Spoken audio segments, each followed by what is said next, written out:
I'm talking with Gene Simmons of Kiss, Dr. Love, God of Thunder, The Demon. Can you hear me, actually? And I've got a horrible connection. Why don't we reconnect? I'm going to drop your line and call you back. This is going great. Well, we reconnected and got back on with the interview, and I asked him, a lot of people are nervous to meet Gene Simmons of Kiss. Is there anyone you are nervous meeting? That's a great question.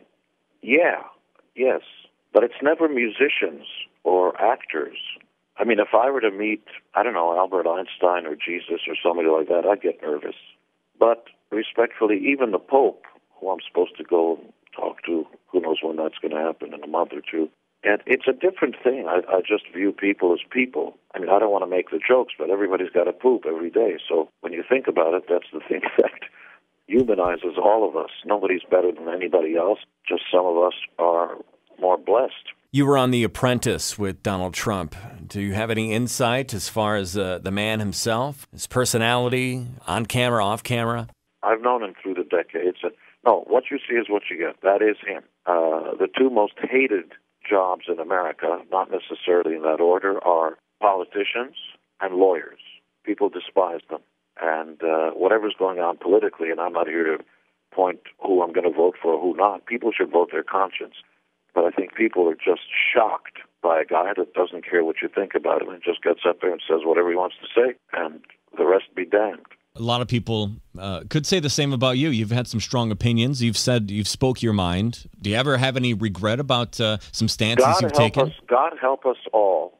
God help us all if those founding fathers and all those brave men and women who gave their life so that America could exist and we can have the freedom of speech where we start to measure our words. For God's sakes, you have the right in this country to freely assemble and to freely speak your mind. If somebody asks me a question about anything, I will damn well speak my mind. I'm an American. And I think maybe the highest level of freedom of speech is songwriting. Do you take that into consideration when you guys are writing the next Kiss song? We do, but we don't. Not that Kiss is super political. No, that's not what we do. Kiss is about combining all the great American things in life. It's true I wear more makeup and higher heels than your mommy ever wore. It's true I spit fire and fly up to the top of the light truss 50 feet above the ground at 8 feet a second with no net. It's true I wear about 50 pounds of armor and studs and guitars on stage.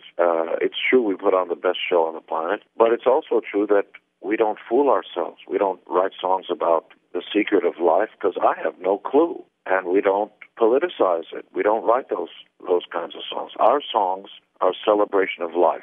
And where there are other bands, great bands, Queen, for instance, we use the word we. We will rock you, we will this. That's not our language. Our language is the individual, one opinion. The word I is the most powerful word in the English language, which is why we write songs like I Want to Rock and Roll All Night. Not we, I. If nobody else wants to do it, I still want to.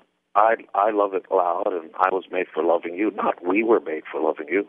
Sometimes that's not a bad idea, but you know what I mean. It's a decidedly unique band, and I'm as proud of it today as the first day when we realized, wow, we got something here. And as I sit here talking to you proudly, Kiss is America's #1 gold record award-winning group of all time in all categories. And that's a bizarre statement because we never really played the game. We never really fooled around with singles. We have a few, but that's not what we're about because we've never been in fashion. We aren't today. We weren't yesterday, and we sure as hell won't be tomorrow. We don't care what's in fashion. That means nothing. Fashion changes. Kiss, respectfully, is eternal. What happens when you do sit down to write the next record, and how has it changed over the years? The only time we ever derailed and went off the deep end is when we tried to do a concept record called The Elder, which is really my fault. I started writing a screenplay for a Hollywood sort of fantasy horror movie called The Elder, and at the time we had a producer, his name is Bob Ezrin, who loved the concept and wanted to do a concept record. You know, the Who had Tommy, and the Beatles had Sgt. Pepper, and Kiss should have The Elder. And we were all hoodwinked by it, tried to be a band that we weren't. We're really a meat and potatoes band. We're a band that refuses to use backing tracks or samples. We don't lip sync. We don't do any of that stuff. But if you take a look around, whether it's the rap world or the pop world, everything, almost everybody uses backing tracks and tapes. We have too much self-respect. Know thyself, the Greeks said. That's the stuff we all learned in school. Well, yeah, be true to your school. That's the Beach Boys. In other words, to thine own self be true. Hell, why would we want to be anybody else when we're Kiss? Be the best you can be. I mean, if you're running a race, why would you look over your shoulder to see who else is running? Just keep your head, screwed on tight, look straight ahead, and be the best you can be. That's our military. Be all that you can be. Yeah, that's right. That's a good idea. And speaking of our proud military, I'm proud to say that this present tour is called Freedom to Rock. And we're not visiting New York and L.A. and Paris and London. We're doing cities that are called heartland cities. Yeah, heartland. And guess what? New York and L.A. are not heartland, because over there, people are followers of fashion. That's neither good nor bad, but I'm saying that places like Mankato and St. Joseph and places that are called heartland cities don't care what's popular anywhere else. They just know, I like this and I don't like that. So what we're doing is we teamed up with the U.S. Chamber of Commerce, and we have a relationship with all kinds of vet organizations, and at every single one of the stops, we hire local vets, we give them jobs, we pay them, we honor them on stage, by the way, and we give them a big fat check, and they help our road crew put on the greatest show on earth. That's incredible. That's awesome to hear. Why aren't we all doing that after somebody volunteers to risk their life and sometimes give the ultimate sacrifice? I mean, if you're lined up at a coffee shop and you see somebody in uniform, or you hear somebody's a vet, especially a Vietnam vet, why wouldn't you part the seas and step aside and make way for a hero? Buy him a cup of coffee or just say thank you. We're all amazed at Captain America on screen, but that's a fantasy figure. Captain America exists. He wears our uniform. Well, the Freedom to Rock Tour is coming to the iWireless Center in Moline a couple Fridays from now, August 3rd, and we look forward to seeing you. Before we let you go, do you have a particular song that you're super proud of writing, whether it's lyrically or instrumentally? Is there something that sticks out? You're like, I'm very proud of this particular song. A long time ago, as the band was being formed, I was tinkling around on bass. Usually songs aren't written on bass guitar, but I wrote this one on bass. It's a song called Deuce.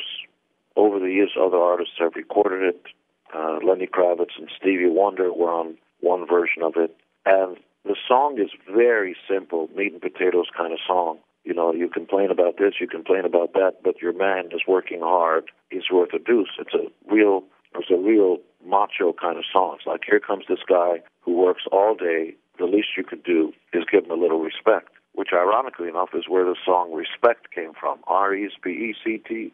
That original thing that Aretha Franklin had the hit with. Well, originally it was written by Otis Redding and Steve Cropper, and it was a guy's song about the guy coming back home and please don't torture me, I just worked all day.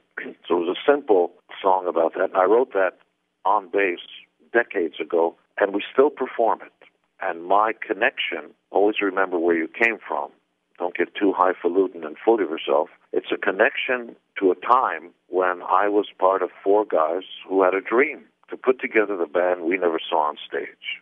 And that's the proudest thing. When you can connect, if you get what I'm saying, to the child in you, if you could connect to the innocence, otherwise you get too full of yourself. Kiss is going to be bringing the Freedom to Rock Tour at the iWireless Center Friday, August 5th. Tickets are still available for that. Be listening for free ones. We, of course, are going to go buy the Kiss Rocks Vegas DVD, CD, Blu-ray, featuring an acoustic set on there as well. That'll be coming out the end of August. And we can't wait to see you at the iWireless Center. Thanks for calling, brother. Thank you, Bob.